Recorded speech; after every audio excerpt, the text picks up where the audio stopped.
먼저 하나님 말씀을 전하기에 앞서서 우리 독립개혁 장로교회, 한마음개혁교회 7위회와 또 우리 독립개신교회 서울 성약교회 7위회가 함께 강단 교류를 하기로 결정을 하고, 이제 이렇게 여러분의 교회에서 저를 오늘 이 예배를 함께 드리면서 주님의 말씀을 같이 나눌 수 있도록 그러한 기회를 허락해 주신 것에 대해서 하나님 아버지 앞에 감사를 드리며, 또 특별히 이 교회 치료회에게도 감사를 드립니다.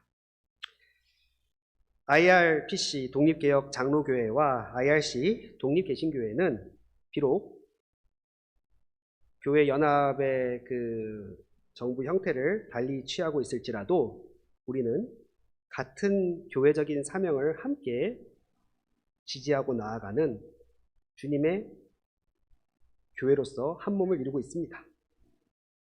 특별히 지구상 역사 안에는 많은 교회들이 있지만은 독립개혁 장로교회와 독립개신교회가 함께 교회적인 사명을 각성하고 또 이 시대의 교회로서 서 나간다고 할 때에는 단순히 지구상에 신실한 교회가 하나도 발견될 수 없기 때문에 우리만이 그러한 진리를 드러낼 수 있다고 우리를 스스로 높인 것이 아니라, 어떤 의미에서는 이 시대의 성격과 또 하나님의 말씀에서 가르쳐준 바 주님께서 보시기에 이 시대의 교회의 사명을 함께 감당해 나가기 위해 필요한 일들을 우리들에게 맡기시고 또 부르신다는 그 뜻을 우리가 깊이 마음 안에 각성하면서 주님의 부르심 앞에 우리를 드리고 나온 것이었습니다. 그리하여 특별히 올해가 2024년인데 독립개신교회의 첫 교회였던 교회인 성약교회가 1964년에 교회로서 출범을 하고 시작을 했으니까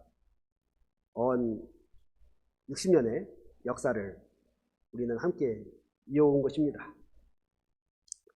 그때 이후로 지금까지의 과정들을 쭉 지켜보면은 한때는 독립개신교회와 독립개혁 장로교회가 그 개혁의 기치를 들고서 어떤 기대와 또 때로는 승리감을 우리가 만끽하면서 교회로서 함께 전진해 나아가는 기쁨을 누린 때도 있었지만은, 반대로 최근 몇 년간의 시간들을 돌이켜보면은 우리의 기대와는 너무나 어긋나게 정반대의 방향으로 흘러가는 것은 아닌가 하는 것을 느끼면서 거기에서 일종의 절망감 내지는 허무, 이 어떤 면에서는 승리감과 이 절망감, 이 양극단의 상황 가운데에 우리가 처해 있다 하는 것을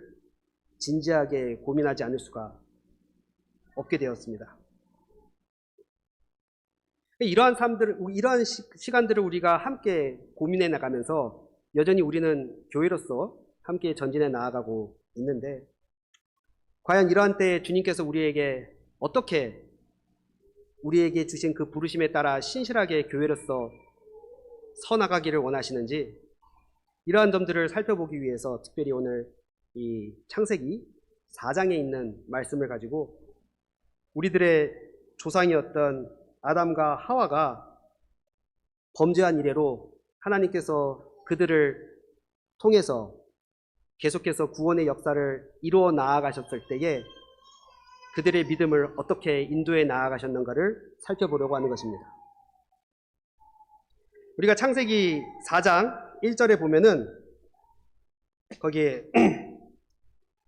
어떤 말씀이 있냐면은 아담이 그의 아내 하와와 동침함에 하와가 임신하여 가인을 낳게 되었다, 이렇게 이야기를 하고 있습니다. 그러니까 지금까지는 창세기 3장까지는 사람이라고 해봤자 아담과 하와만 있었는데 이제 드디어 새로운 사람이 하나 등장하게 된 것이고 그 이름은 가인이었습니다. 이 가인은 특별히 4장 1절에 보면은 그 이름의 의미가 나와 있는데요. 거기에 보면 가인을 낳고 이르되 내가 여호와로 말미암아 등남하였다. 이렇게 지금 일종의 그 승리의 그 환호를 외친 사람이 누구였냐면은 바로 하와 자신이었습니다. 내가 드디어 하나님께로부터 아들을 얻었다. 사실 왜 이렇게 하와가 이 가인을 얻게 된 이 사건을 이렇게 감격적으로 기쁘게 선언하였을까요?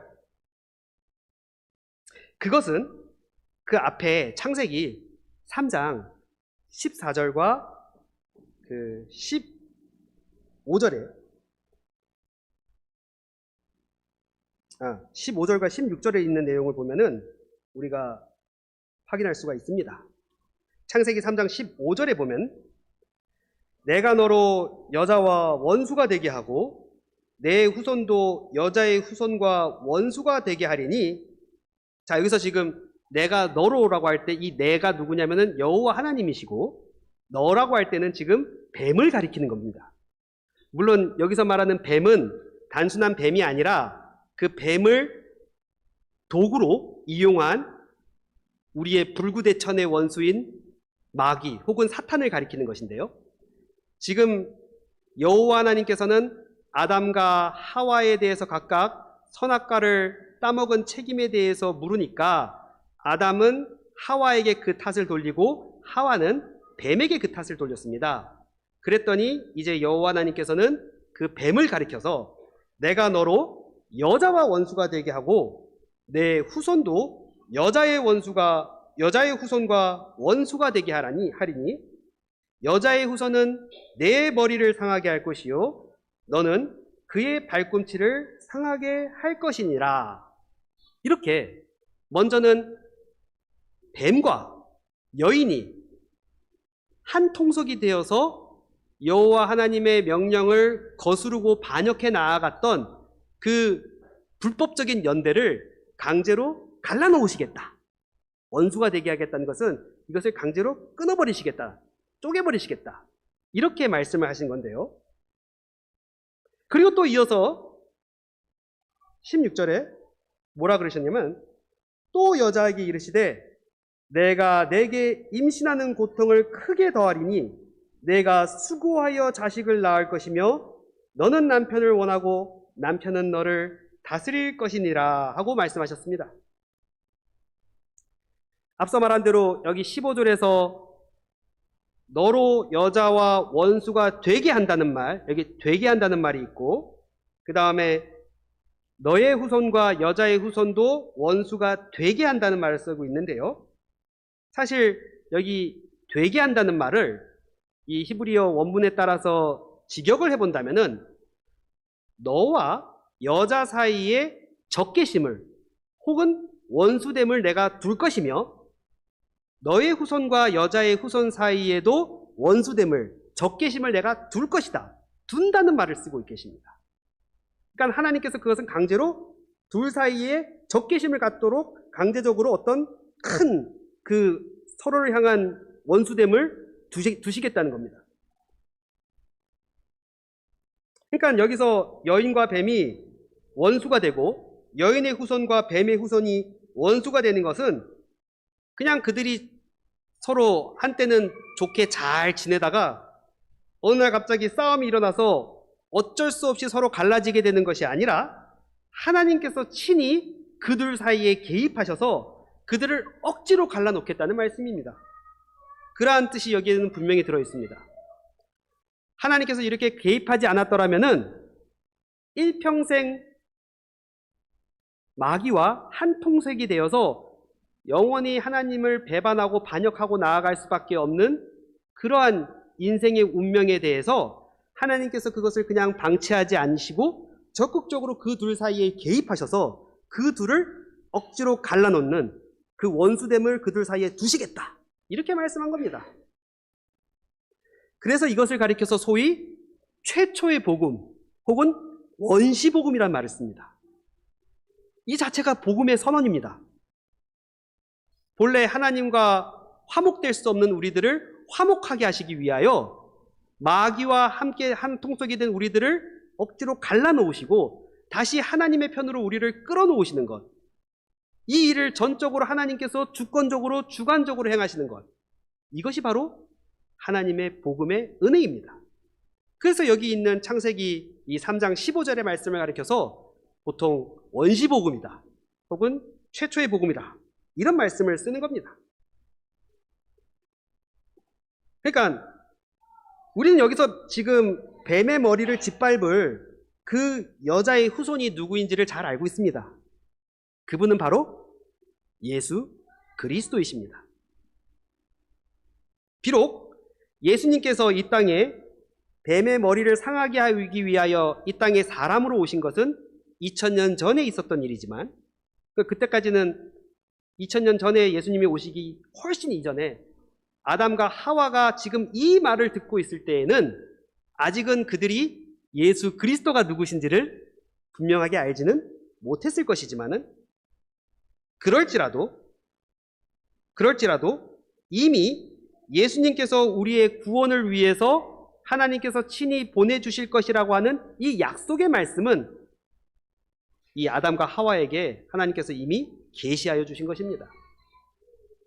다른 말로 말하면 첫사람 아담과 하와도 바로 이 여인의 후손에 관한 믿음, 이 약속에 관한 믿음으로 말미암아 구원을 얻은 것이지 다른 방식으로 구원을 얻은 것이 아닙니다.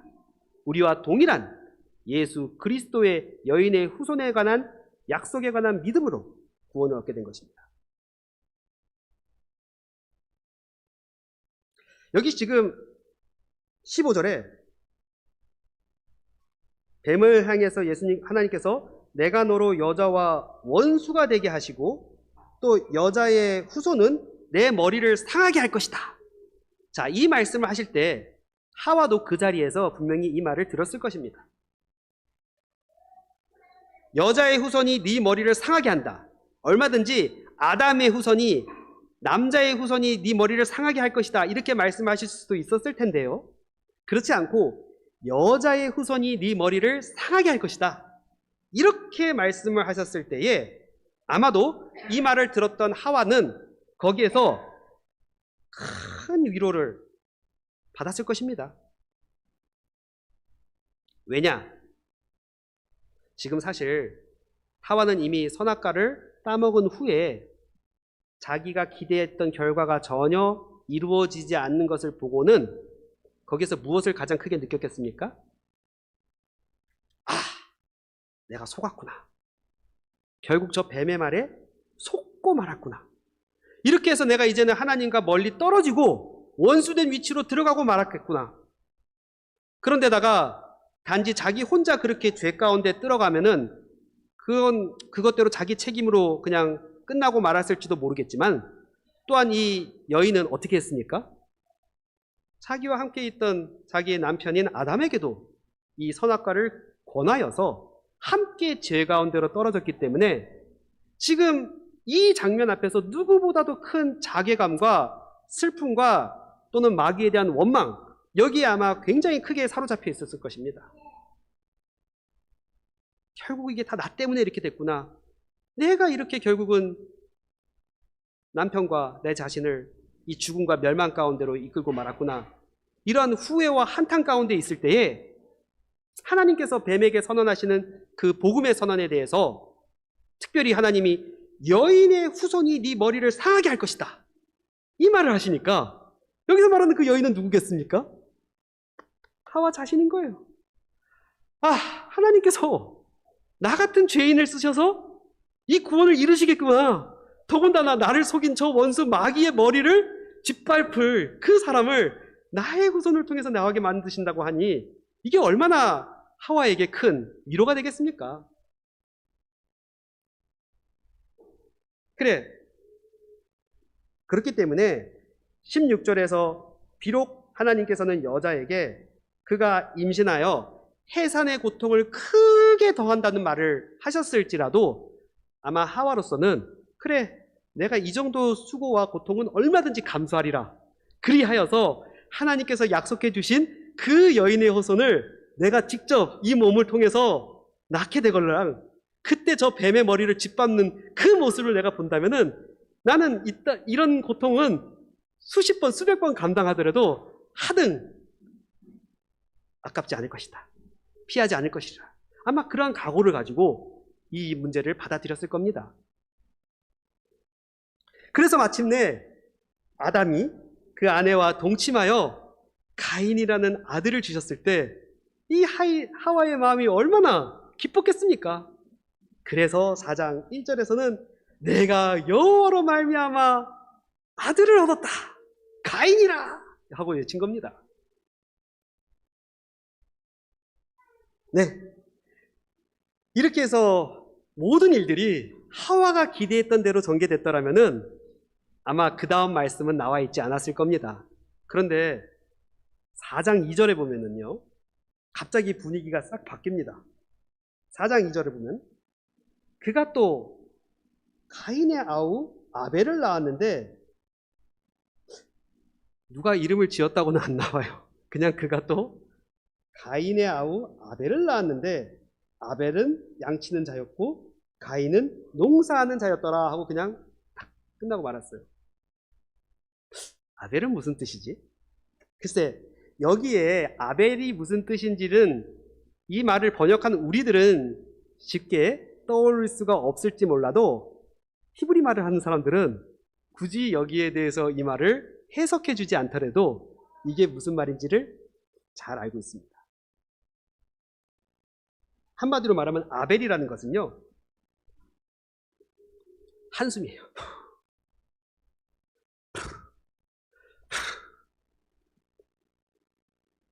그 전도서에 여러분 1장 2절에 보면 헛되니 모든 것이 다 헛되도다. 헛되다는 말을 5번이나 하지 않습니까? 그때 그 헛되다는 말이 아벨. 왜 그렇게 헛되다고 말을 할까요? 한마디로 그 인생의 수고와 모든 그 삶의 무게와 그 절망감 속에서 어떻게 헤어나올 수 없는 그 모습에 인생의 그 비참한 현실을 놓고서 우리는 한숨을 하고 지을 수밖에 없는 거 아니겠습니까? 그래, 지금 가인을 낳을 때만 하더라도 내가 아들을 얻었다! 라고 외쳤던 그 하와가 이번에는 아벨을 낳았는데 하고 한숨을 졌다는 것은 실제로 아벨 자신에 대해서 한숨을 졌겠습니까? 아니면 가인을 낳은 이후에 그 위에 전개되는 역사를 놓고 보니까는 도무지 자기가 기대한 대로 일이 전개되질 않으니까 이제는 자식을 낳더라도 도무지 예전과 같은 희망을 기대할 수가 없었던 것입니다. 그래서 안타깝게도 아벨 자신이 무슨 잘못을 한 건 없지만은 아벨을 낳아도 이제는 기쁘지가 않는 거예요. 또 아들이네. 이미 가인을 낳았는데 그 아들이 뱀의 머리를 상할 만큼 분명한 믿음과 신앙의 경건과 또 하나님의 말씀을 순종해 나아가는 그러한 모습을 거기에서 적극적으로 기대할 줄로 알았는데 웬걸 지나갈수록 점점점 저건 내가 알던 내 아들의 모습이 아닌데 내가 기대했던 뱀의 머리를 상하게 할 만한 그런 인물이 아닌데 하물며 가인이 저럴진데 그 후에 낳은 여러 자녀들은 또 얼마나 하와의 마음 가운데 실망감을 주었겠으며 그러는 터에서 아벨을 낳게 되었을 때에는 도무지 이제는 기대조차 하기 싫어서 또 말 안 듣는 본질상 진노의 자식을 낳고 말았네 라는 식의 절망감과 한탄이 여기에 섞여 있는 겁니다. 자, 이처럼 아담과 하와의 기대와 실망이 어떻게 교차하였든지 가네요. 세월은 흘러 이제 이 두 아들은 모두 장성하여서 아벨은 양을 치는 자가 되었고 가인은 농사하는 자가 되었습니다. 그렇게 해서 이제 각 사람이 자기가 수고한 대로 그 결실을 가지고 하나님 앞에 제사를 드리기 위해서 나왔습니다.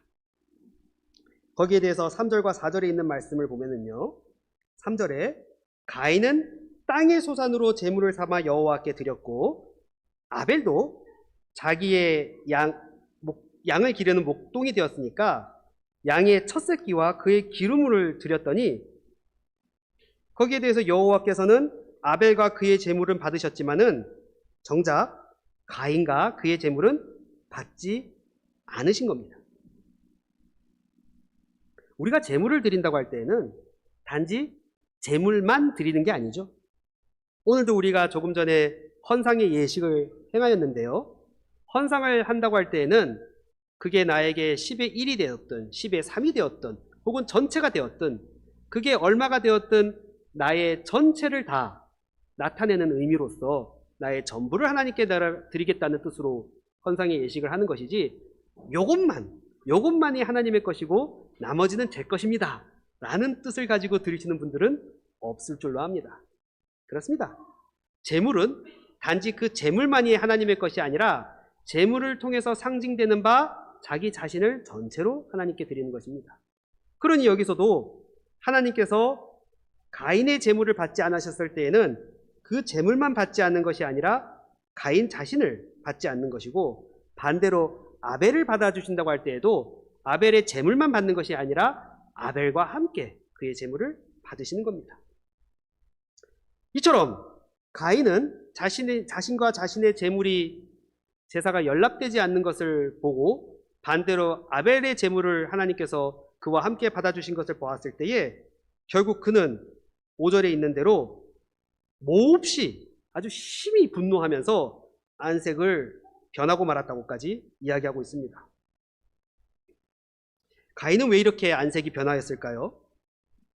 혹시는 하나님께서 자기가 노력한 그 수고와 봉사에 대해서 전혀 인정해 주시지 않으니까 거기에 대해서 크게 실망한 것은 아닐까요? 저는 농부가 아니라서 농부의 수고가 얼마나 고되고 힘든지는 미처 다 알지는 못합니다. 그러나 창세기 3장에 보면은 이미 아담을 향해서 하나님께서 그에게 심판을 내리실 때에도 땅이 너로 인하여 저주를 받아서 땅은 이제는 가시덤불과 엉겅퀴를 낼 것이니까 네가 그것과 싸우면서 수고하면서 땀을 흘려야 비로소 먹을 것이니라 하고 말씀하지 않았습니까? 그러니 가인이 이러한 자신의 그 곡물을 제물로 여호와께 드리기 위해서 1년간 얼마나 고되게 노력하고 수고하고 애를 쓰면서 그 가시덤불과 엉겅퀴와 싸우면서 마침내 이뤄낸 결실을 가지고 여호와 앞에 나와 이제 제물을 드렸는데 그 제물을 여호와께서 연락해 주시지 않았다고 하는 것은 결국 그 자신을 인정해 주지 않는 그러한 것으로 비쳤기 때문에 너무나도 가인은 화가 나고 아마 거기에서 자신의 화를 차마 입으로는 표현하지 못해도 얼굴로는 감출 길이 없었던 것으로 보입니다.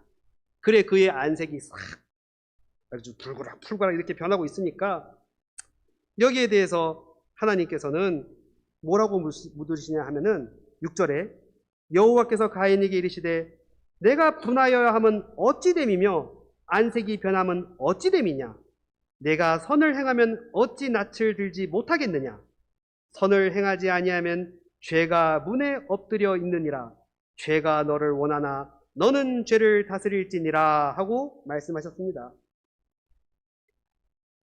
그러니까 하나님께서는 가인이 화가 났다는 것은 알고 계시지만은 그가 화를 내고 있는 이유는 정당하지 않다고 말씀하고 있습니다.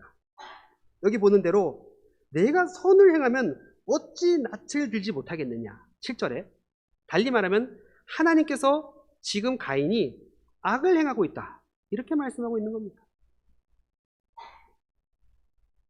그러니까 사실 가인은 아마도 하나님께서 왜 이러한 자기의 수고와 노력에 대해서 인정해 주시지 않는가 하는 것에 대해서 잘 알지 못했던 것 같습니다. 사실 우리도 간혹 예배를 드리는 가운데에 때로는 우리도 그러한 비슷한 경험을 하게 되지 않습니까? 오늘 이 주일에도 여러분들은 하나님께서 거룩하게 하신 이날에 하나님의 안식을 사모하여서 이 자리에 나오신 줄로 알지만은 사실 이 자리에 나오기까지 한 주일 동안 얼마나 많은 수고와 노력과 또 애를 써가면서 이 자리에 나오신 것입니까? 사실 그러한 것들이 그냥 저절로 되는 것이 아니라는 것은 너무나도 우리는 잘 알고 있습니다. 때로는 시장에서 마음에 맞지 않는 사람들과도 싸워야 되고 말다툼을 해야 되고, 또한 직장에서도 상사의 그 못된 혹독한 업무 지시에 그것을 끝까지 견디면서 참고 인내하고, 그러면서도 또 집에 돌아와서 아이들을 돌아보고 또 키우면서, 엄마는 하루 종일 또 직장에서든 집에서든 애를 써가면서 어떻게든 우리 자녀들이 이 믿음 안에서 잘 성장해 나갈 수 있도록 수고하고 애쓰고 노력하는 가운데에, 그리하여 우리가 이 자리에 나와 있을 때에도 하나님 정말로 이 모든 일이 우리에게 이와 같이 펼쳐진 것은 다 우리의 노력과 수고와 공로 때문이 아니라 오직 하나님의 은혜로 우리는 이 자리에 나올 수가 있었습니다 하고 우리는 하나님께 감사의 찬양을 드리지 않습니까? 그러나 만일 누군가 그렇게 내가 생각하고 있다가도 혹시라도 나의 수고와 노력에 대해서 그것을 폄하하는 말을 한다든지, 그렇지 않으면 예배를 드리고 있는 나의 노력과 수고에 대해서 누가 그것을 방해하거나 혹은 그것을 폄하하는 말을 한다면은 아마 거기에 대해서 곧바로 그렇습니다, 나는 무익한 종입니다, 이러한 나의 수고와 노력에도 불구하고 만일 하나님께서 나를 은혜로서 용납해 주시지 않는다면은 나는 아무것도 하나님 앞에 내세울 것이 없는 무익한 죄인일 뿐입니다. 이러한 어떤 자기를 철저히 낮추는 그러한 겸손한 심정 가운데에서 오직 예수 그리스도만을 의지하는 그러한 심정으로 우리가 살아간다는 일이 항상 우리에게 있으면 좋겠지만은 늘 있는 건 아니에요. 많은 경우에 교회 안에서도 상처를 받으면 사실은 많은 경우에 다른 사람이 나의 가치를 인정해주지 않거나 폄하할 때 우리가 크게 상처를 받게 되지, 달리 우리가 마음의 괴로움을 느끼는 것이 아니라는 말입니다. 근데 그러한 마음이 고스란히 하나님께서 우리의 예배를 연락해 주지 않았다고 하는 사실에서 발생한다면은, 더군다나 나의 예배는 연락받지 아니하시고 옆에 있는 내 동생, 나보다 못하다고 생각한 그 사람의 제사는 연락해 주셨다고 한다면은, 이제는 단순히 하나님을 향한 그 원망의 마음에서 그치는 것이 아니라 나보다 못하다고 생각하는 그 형제를 시기하고 미워하고 증오하는 자리로까지 떨어질 수가 있는 것입니다. 그래서 하나님께서는 여기 가인을 향해서 내가 만일 선을 행하였더라면 네가 어찌하여 낯을 들지 못하겠느냐, 이 말씀을 하시면서 선을 만일 너가 행하지 않는다면 결국은 내 문 앞에 지금 죄가 엎드려 있는데 그것이 단지 그렇게 그냥 딱 눌려 있는 것이 아니라 곧 너를 지배하여서 너를 죄악의 종으로 사로잡고 말 것이다. 그것을 여기서 엄격하게 지적하시면서 그러니 너는 그 죄를 다스릴지니라 하고 말씀하고 있는 겁니다.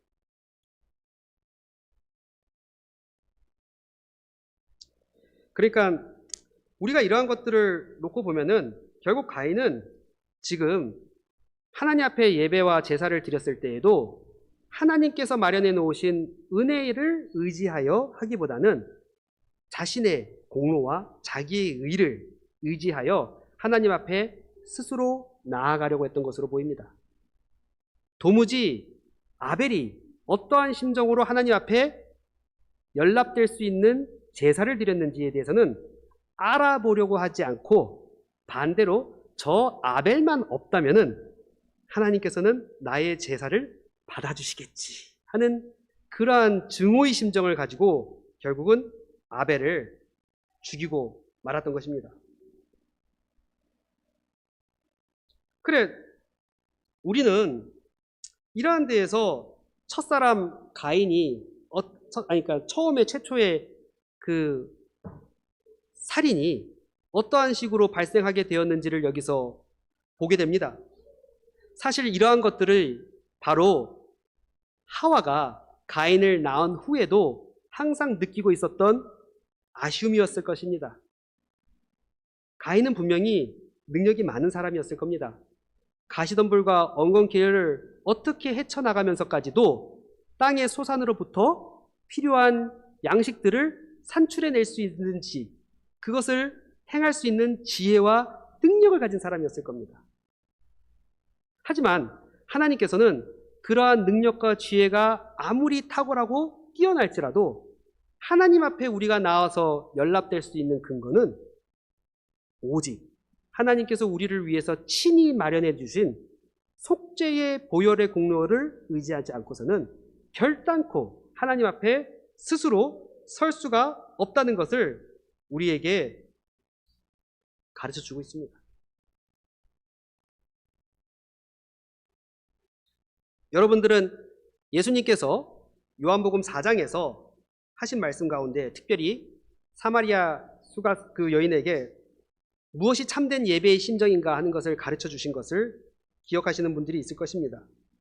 요한복음 4장 23절과 24절에 보면은 아버지께서 참으로 예배하는 자들은 신령과 진정으로 예배할 때가 오나니 곧 이때라.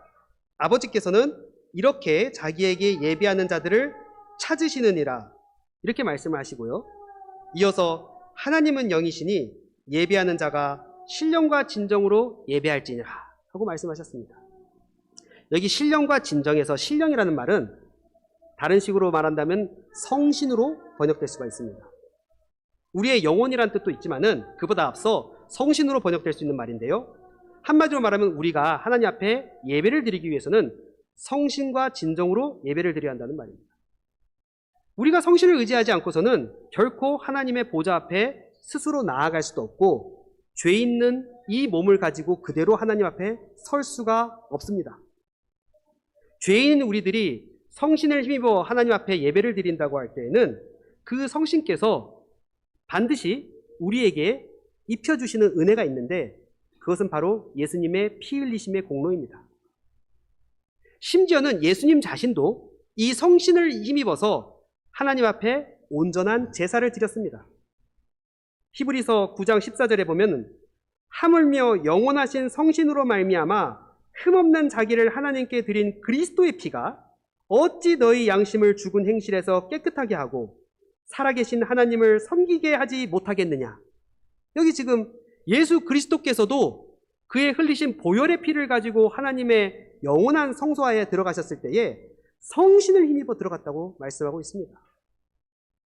마찬가지로 이 성신께서 우리를 이끄시고 하나님의 보좌 앞에 영광 가운데 들어가게 하실 때에는 우리를 위해서 흘리신 예수 그리스도의 피를 우리에게 입혀주심으로 말미암아 비로소 우리가 하나님의 영광의 보좌 앞에 이르게 되는 것입니다. 그런즉 아벨과 가인의 제사에서 가장 큰 차이가 있다고 한다면은 그게 뭐냐? 한마디로 말하면은 가인은 이러한 하나님께서 죄인인 우리들을 위해서 마련해 주신 속죄의 공효를 의지하지 않았다는 것이고요. 반대로 아벨은 그러한 속죄의 은혜의 공효를 의지하여 하나님 앞에 제사를 드렸다는 것입니다. 그래 요한 1서 3장 12절에 보시면은요. 특별히 요한 사도는 어떻게 우리들에게 말씀을 하냐면은 너희가 가인과 같이 하지 말라. 그는 악한 자에게 속하여 그 아우를 죽였으니 어떤 이유로 죽였느냐 하면은 자기의 행위는 악하고 그의 아우의 행위는 의로운 임이니라. 이렇게 말씀을 하였습니다. 그러나 가인과 아벨이 무엇이 악하고 무엇이 선하냐, 무엇이 악하고 무엇이 의로우냐, 이것을 나누는 기준은 결코 가인과 아벨 자신이 행한 무슨 노력과 수고와 공로에 있다는 것이 아니라는 말입니다. 유일한 차이는 가인은 자기의 것을 의지하여서 하나님 앞에 나아간 것이고 아벨은 하나님께서 친히 마련해 주신 속죄의 은혜를 의지하여 하나님 앞에 나아간 것입니다.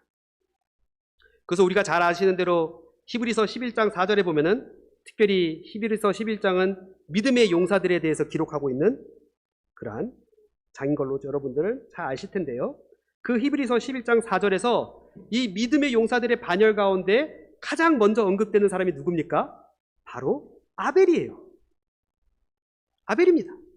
그 아벨을 가리켜서 히브리서 11장 4절에서는 뭐라고 그러느냐? 믿음으로 아벨은 가인보다 더 나은 제사를 하나님께 드림으로 의로운 자라 하시는 증거를 얻었으니 하나님이 그 예물에 대하여 증언하십니다. 그 예물을 연락해 주신 증거는 그가 믿음으로 하나님 앞에 예배를 드렸다고 하는 그 사실에 있다고 분명히 우리에게 확증해 주고 있습니다. 그러니까 사실은 아벨의 죽음 자체는 굉장히 우리에게는 아주 허무하게 느껴집니다. 그렇죠?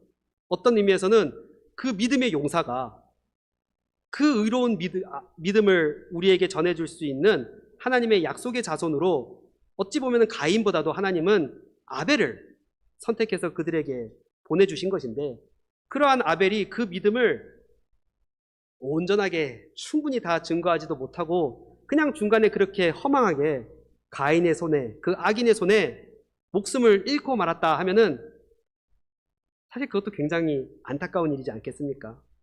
아마도 하와는 한때는 잠시나마 내가 아벨에 대해서 아무런 기대를 하지 않았는데 저 아들이 그래도 조금이라도 이 믿음을 따라서 행하는 것을 보니 저기에 소망이 있지 않을까? 아마 그렇게 기대를 했을 텐데 그만 그 아들이 그것도 가인의 손에 의해서 그렇게 허망하게 죽음을 맞이했다면은 아마 거기서 더 큰 절망감을 느꼈을 거예요. 아이고야, 결국은 이름대로 되고 말았구나. 하지만 분명한 것은 비록 우리의 눈에는 그것이 안타까운 허망한 죽음인 것처럼 보일지라도 하나님께서는 결코 아벨의 죽음을 헛되게 쓰지 않으셨습니다. 앞서 말한 대로 히브리서 11장에서 그 믿음의 용사의 첫 번째 반열로 이 아벨을 제시하였고요. 심지어 예수님께서는요, 마태복음 23장이나 누가복음 11장에서 자신의 십자가의 죽음을 언급하실 때 어디에 빗대어 말씀하셨냐면 바로 이 아벨의 죽음에 빗대어 말씀하셨습니다. 아벨의 죽음에서부터 제단에서의 사가랴에 흘린 피까지 그 모든 그 순교자의 피의 그 죄업을 너희 세대가 다 받을지니라 하고 선언해 주신 분이 누구냐? 바로 예수 그리스도이십니다.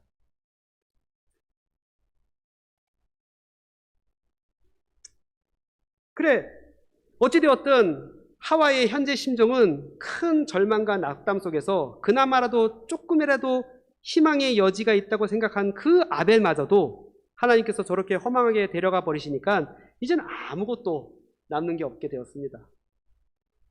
그런 상태에서 가인은 자신의 죄와 잘못을 조금이라도 회개하고 돌이켰느냐 하면은요, 그 다음의 모습을 보면은 그렇지가 않아요.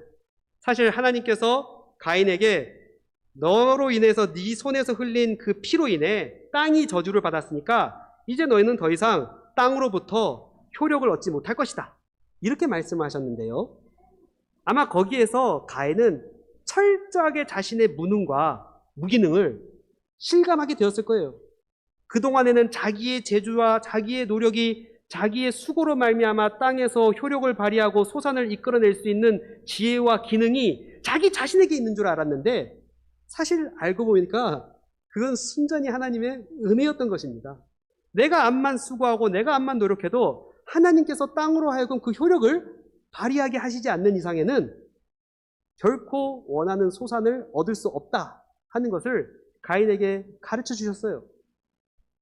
심지어는 그 땅에서부터 쫓겨나 가인은 멀리 유리하는 자가 되고 말았습니다. 그랬더니 가인이 뭐라 그럽니까? 이 형벌이 나한테 너무나 큽니다. 내가 이렇게 살다가는요, 결국에는 아마 다른 사람의 손에 죽고 말 것입니다. 그랬더니 하나님께서는 그 죄인인 가인에게 또한 특별히 은혜를 베풀어 주시지 않습니까? 그것은 다른 게 아닙니다. 그에게 특별한 표식을 주어서 다른 사람들이 함부로 이미 아벨을 죽였다면은 누군가는 아벨을 대신해서 가인에게 복수를 하고 싶어 하실 수 있지 않겠습니까? 그러나 그러한 일들이 발생하지 못하도록 그에게 특별한 표식을 주셔가지고 가인의 생명을 보존해 주셨다고 하는 것이 여기 그 다음에 나오는 말씀입니다. 특별히 4장 15절에 그렇게 말씀한 거예요.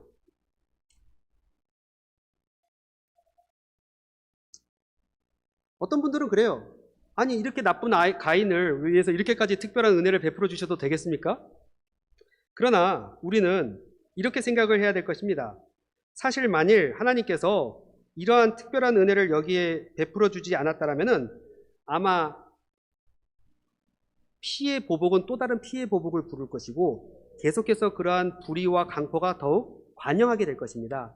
그래서 하나님께서는 가인의 죄가 그렇게 크다는 것을 알았지만은 사회 안에 그러한 살인과 강포가 더 크게 발전해 가지 않도록 여기서 중간에 끊으신 것입니다.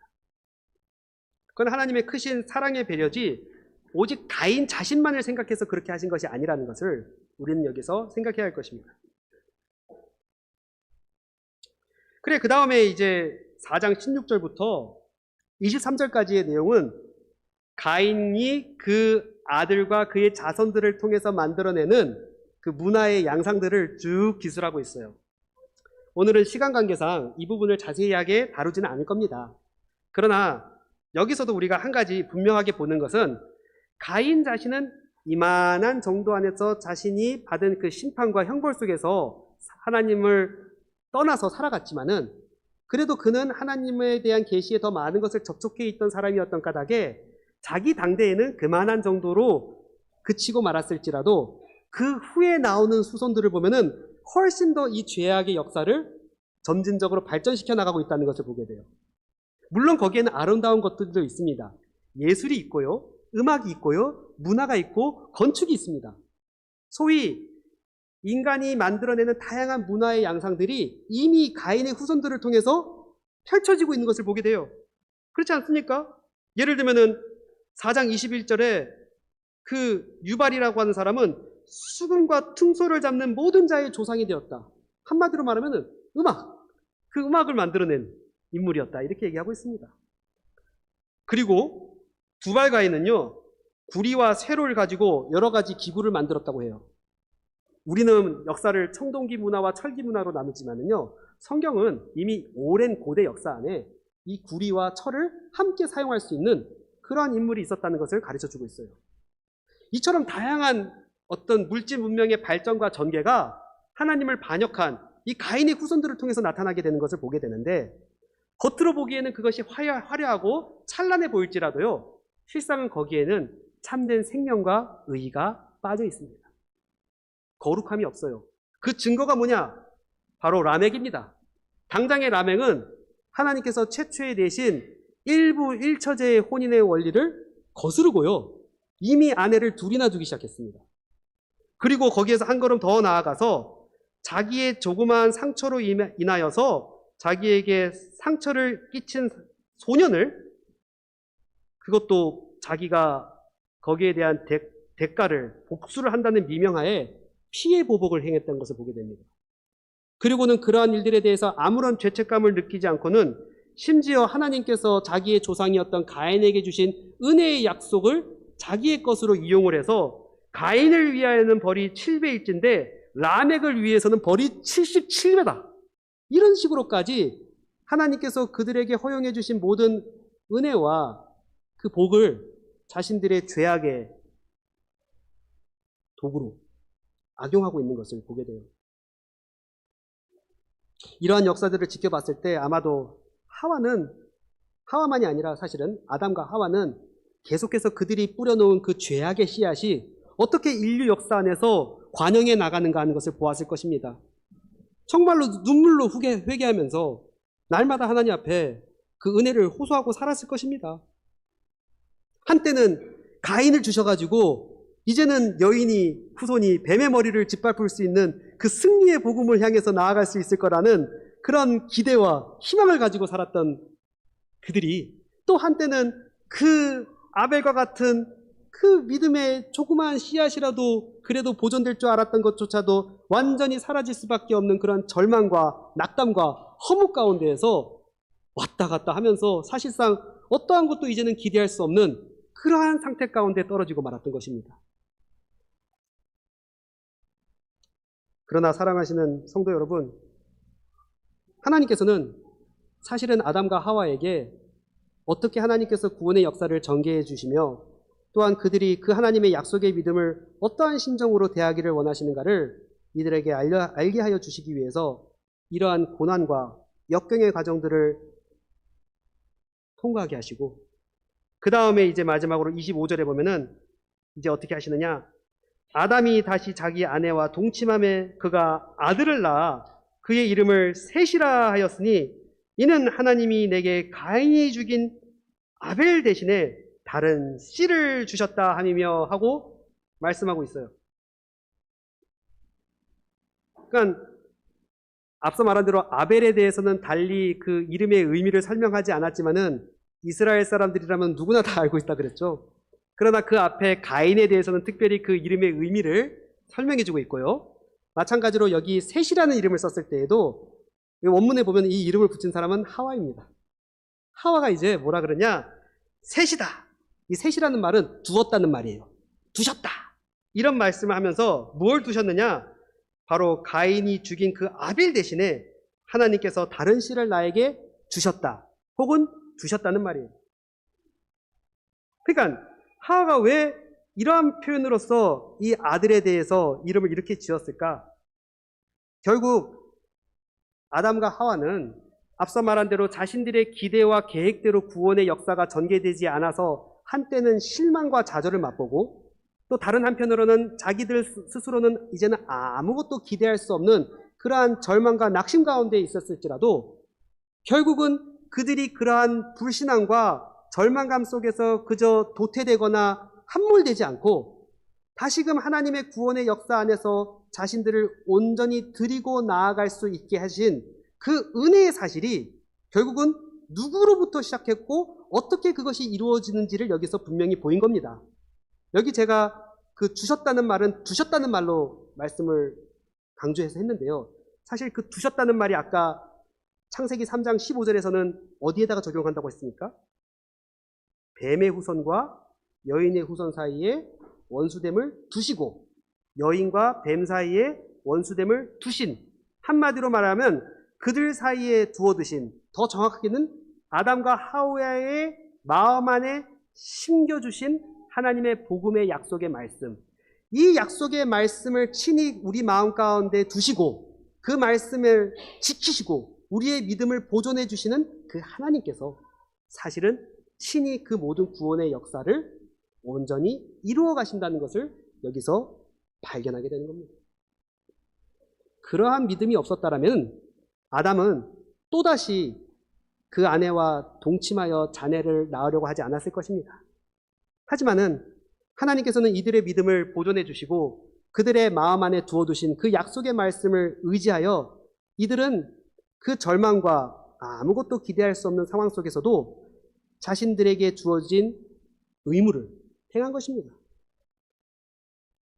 이렇게 해서 또 아들을 낳는다고 한들 그가 가인보다 더 나으리라, 아벨과 같으리라고 보장할 수 없었을 것입니다.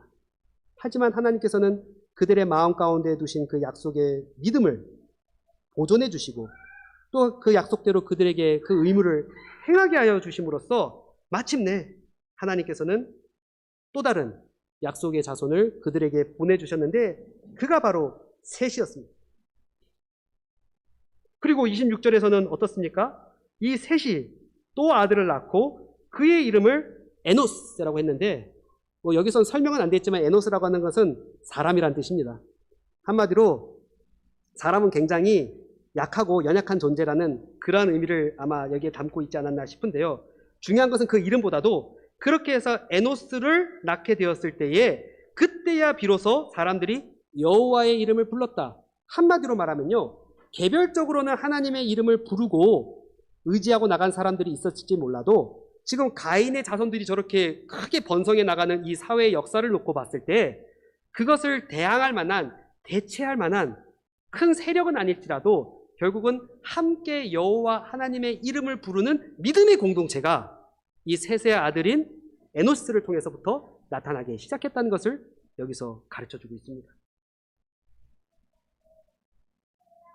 그러니까 하와는요, 그러한 의미에서 처음에 가인을 낳았을 때만 하더라도 우리가 이러한 믿음을 가지고 있고 이러한 바른 약속을 붙들고 있으면은 우리가 원하는 대로 우리의 믿음은 승승장구할 것이고 계속해서 우리의 신학과 교회는 발전해 나갈 것이라는 그러한 막연한 절망과 기대와 희망에 부풀어 있던 것에서조차도 하나님께서는 내려놓게 하시고, 반대로 우리는 아무것도 못할 거야, 이렇게까지 60년이라는 혹은 몇십 년의 역사를 만들어냈는데 고작 이것밖에 안 된단 말인가, 그리고 지금도 이렇게 연약하고 흔들거리고 있다는 말인가, 결국 이것은 다 무위로 돌아가고 숲으로 돌아갈 것이 아닌가 하는 그러한 절망과 낙심에 대해서도 그것이 아니고, 결국은 하나님께서 우리에게 요구하시는 것은 우리의 마음 가운데 심겨두신 그 복음의 약속에 관한 믿음을 주께서 친히 지키고 보존하시는 가운데에서 우리에게 전하여 주신 그 믿음의 약속을 우리 다음 세대에도 신실히 전해 나가게 하는 그 일을 통해서 하나님께서는 계속해서 구원의 역사를 이루어 가신다는 것을 여기에서 가르쳐주고 있는 것입니다. 사실 아담과 하와는 일평생 회개하며 살았을 것입니다. 그 회개의 심령에, 그 통회하는 심령에 복음의 말씀에 관한 약속을 친히 보존해 주시는 분은 바로 하나님이시고, 그 겸손하고 통회하는 심정을 통해서 하나님 앞에 자기를 드리고 살아가는 것이 여기서는 그냥 계속해서 자녀를 낳고 기르고 훈련시키는 것으로서만 표시되지만은 사실상 그렇게 해서 하나님의 구원의 역사를 이루어가게 하시는 겁니다. 그래, 이러한 것들을 우리가 놓고 보았을 때에 결국 오늘날 우리도 바로 이러한 심정을 가지고 우리 시대에 당면한 어려움의 현실에 대해서 한때 우리가 품었던 어떤 번영과 발전과 승리에 대한 도취감에서도 우리는 우리 자신을 돌아보게 되고, 반대로 지금과 같은 패배주의와 허무주의가 만연하는 시대 속에서도 우리는 거기에서 아무런 절망을 그냥 거기에 함몰되어 있지 않고, 그럼에도 불구하고 우리의 마음 안에 주님께서 보존해 주시고 지켜주시는 그 약속의 말씀을 의지하여서 오늘 우리 시대에 우리가 해야 할 그 역할과 의무를 신실하게 감당하고 주님 앞에 통회하는 심정으로 자신을 드리고 살아가시면 결국은 가인과 아벨을 넘어서 셋을 향해 나아가는 그다음 믿음을 하나님께서는 우리에게도 보여주실 것이고, 또한 우리는 그렇게 이 거룩한 믿음의 행보를 우리의 다음 세대에게도 전해주어야 할 것입니다. 같이 기도하시겠습니다. 거룩하신 하나님 아버지, 주님께서 크신 은혜와 사랑으로 우리의 첫사람 아담과 하와가 주님을 배반하고 범죄하여 마귀와 함께 연대하여서 주님을 거역하는 반역의 길로 나갔음에도 불구하고 주께서 그러한 죄인들을 그저 내버려 두시지 아니하시고 마귀와 그들 사이에 원수됨을 두어두시며 또 친히 뱀의 머리를 짓밟을 여인의 후손을 약속해 주심으로 말미암아 죄를 이 사회 안에 이끌고 들어온 장본인에게 오히려 그의 죄를 용서해 주시고 가장 크신 구원의 역사에 동참할 수 있는 은혜를 베풀어 주신 것을 보게 되었나이다. 오늘날 우리들도 본래 주께서 이 복음 가운데 불러주시지 않았다라면 항상 우리의 죄 가운데 자기의 능력과 의의를 자랑하며 마치 우리의 종교가 언제든지 하나님 앞에 연락될 수 있을 것처럼 그러한 착각과 교만 속에 사로잡히며 우리가 이룬 무엇을 가지고 하나님 앞에 내어놓고 자랑하기를 멈출 수가 없었을 것이 없나이다. 그러한 주님께서는 우리를 불쌍히 여겨주시고 또한 우리를 겸비하게 하시며 그를 위해서 때로는 가인과 같은 승리에 도취된 우리의 마음을 온전히 낮추시고 또 아무것도 기대할 수 없는 절망 속에 사로잡혀 있는 우리들을 끌어올리셔서 오직 우리 마음 안에 두신 복음의 약속만을 믿고 의지하고 예수 그리스도께서 이 땅에서 친히 이루신 그 영광의 승리의 십자가의 복음을 온전히 바라보게 하시는 것을 여기서 보게 되었나이다. 이제도 우리 마음 안에 우리 자신을 낮추고 통회하는 마음으로 날마다 회개하는 심정 가운데에서 주께서 친히 우리 가운데 보존해 주시는 이 복음의 약속을 저희들이 믿고 의지하여 또한 그 부르심에 순종하여 우리들만이 아니라 우리 다음 세대에도 계속해서 이 믿음을 전파해 나아가게 하여 주옵시고 주께서 이러한 것들을 친히 쓰셔서 우리의 수고에 복을 주시며 주께서 이루시고자 하시는 거룩한 교회의 사명을 우리를 쓰셔서 이루어 주시기를 구하옵나이다. 우리 구주 예수님 이름으로 기도하옵나이다. 아멘.